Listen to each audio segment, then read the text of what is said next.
E aí eu até vou trazer aqui para a nossa conversa um debate que é muito importante, que ficou muito acalorado por conta desses últimos ataques em escolas.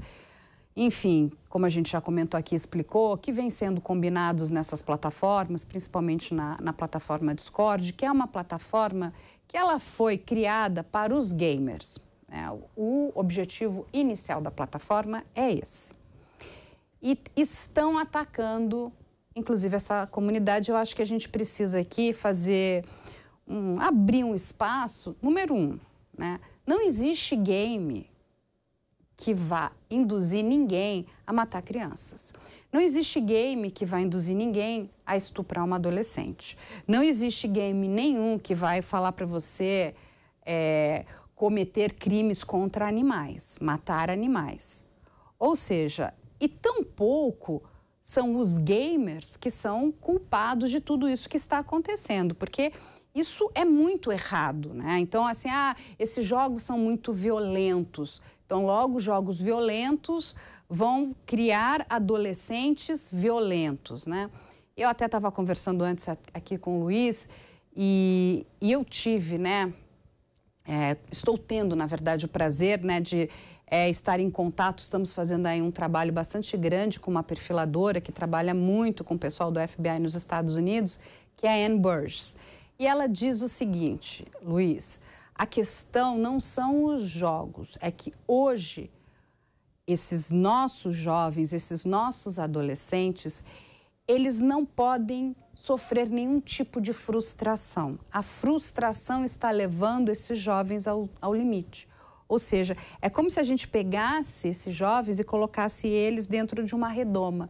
Então, tudo que nós fazemos tem que ser feito para satisfazer esse jovem. Quando ele sai do controle, então ele acha o seguinte, a professora não fez aquilo que eu quis, não ficou do meu lado num embate que eu tive com o meu coleguinha, então eu vou lá e vou matar a professora.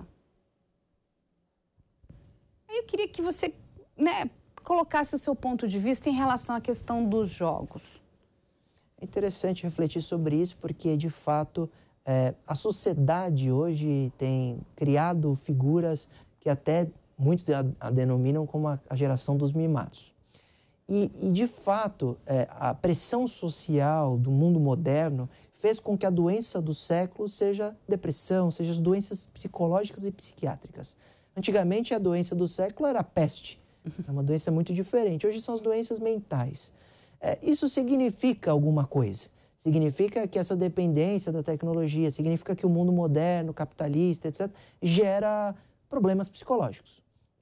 Sem analisar isso profundamente, superficialmente, levando à situação de que as gerações hoje não aceitam estar errado, supervisão e tudo mais, elas são de fato mais rebeldes, elas podem reagir com violência. E aí, como é muito fácil o acesso à violência, elas poderiam de fato ser estimuladas. Quando tivemos recentemente um projeto de lei para tentar criminalizar jogos violentos, eu fui contra, fui na audiência pública, entrei em grandes debates contra o próprio deputado federal que propôs essa iniciativa, porque a minha reflexão sempre foi, jogos violentos são entretenimentos. Se jogos são entretenimento, para a gente banir jogos violentos, tem que banir filme violento, tem que banir séries violentas. Só porque o indivíduo assiste uma série que tem um indivíduo que mata as outras pessoas, ele vai matar? Tem influência nisso? Eu penso que não deve ter. E por isso, se houver qualquer tipo de violência, esse filme hoje sofre classificação etária. Os jogos deveriam sofrer a mesma classificação etária, já sofrem, mas com mais controle, seja dos pais, seja do Estado, porque hoje menor, às vezes, compra esse jogo violento pela internet com cartão de crédito, não tem nenhum controle de documento, ou numa loja que vende esses jogos, vai o menor e o vendedor vende. Isso está errado. Se tem classificação etária, tem que ser supervisionado. É como quando o indivíduo menor chega no cinema e não pode entrar. Isso, na minha época, era o grande desafio. Ou numa boate. Ou numa casa não pode porque noturna. Vai vender bebida alcoólica e menor de 18 não pode beber bebida alcoólica. Exato. Então, a gente já percebe que o Estado tem controle sobre algumas coisas. Seja bebida alcoólica, o menor não pode dirigir, o menor não pode fazer muitas coisas. Então, ele também não deveria jogar esse jogo que tem classificação etária até chegar naquela idade. E não banir do mercado. Até porque é um mercado muito interessante para o Brasil. É um mercado em que o mundo movimenta bilhões de reais, de dólares, inclusive. Então, eu fui contra o banimento, mas sou a favor da classificação etária com análise de quem vai jogar e uma análise psicológica. Então, você me fez lembrar de um momento, né? Eu estou no audiovisual há muitos anos, né? Então, teve um momento aqui no Brasil, numa época que o Cartoon resolveu retirar vários episódios, né, do Tom e Jerry por conta que, enfim, ali teria violência. Porque lembra, aí o gato que... O rato bate com um martelo, aí você tinha o papaléguas que explodia. E eu olhava para aquilo, eu falei, meu Deus, mas nós estamos criando uma sociedade de pessoas imbecis, né? Porque eu cresci vendo esses desenhos, esses cartoons.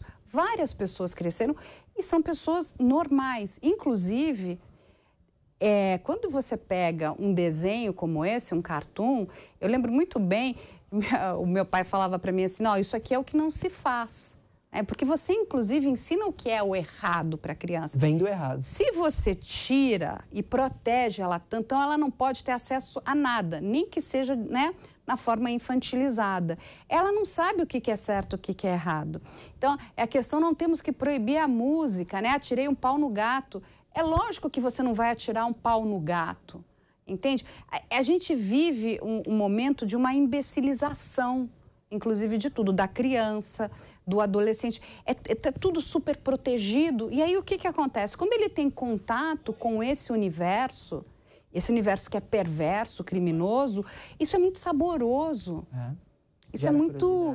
Exatamente. Gera até aquela adrenalina. E olha que interessante. A gente começou falando da própria sociedade criando esses indivíduos que não aceitam antagonismo, não aceitam opiniões diversas.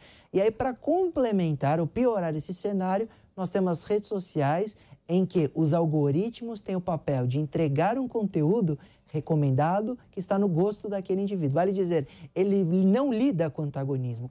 Cada vez menos ele tem uma opinião diferente da sua, porque vem o conteúdo e fala, você está certo. Realmente, olha outras pessoas que pensam como você. E não olha outras pessoas que pensam diferente de você, mas que você tem que respeitar a opinião. Você tem que saber debater.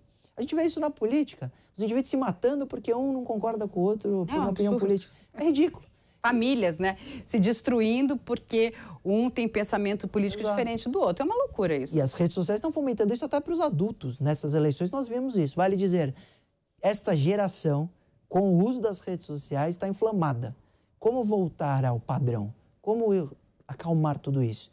Eu penso que seja, de fato, uma questão natural, com o tempo, as pessoas vão percebendo que tem um problema, só que a gente tem que lidar com os grandes problemas pontuais. E um deles, sem dúvida nenhuma, é a situação de se combinar crimes em plataformas criptografadas e o próprio Marco Civil da Internet trazendo essa possibilidade das plataformas não terem responsabilidade nenhuma. Exatamente, até porque os pais hoje, como eles não têm, né? A gente quer botar, né, o filho naquele mundo, né, perfeito, mundo de Poliana, né? Ele não discute mais, inclusive, com o filho ou com a filha o que está certo e o que está errado. Olha, isso aqui não é, isso aqui é uma atitude perversa, isso aqui não se faz, isso não é bom. Então, é como se a gente... Me lembra um pouco a figura do avestruz, né? Você esconde a cabeça, mas mostra o rabo, né? O problema está aqui, está na nossa cara.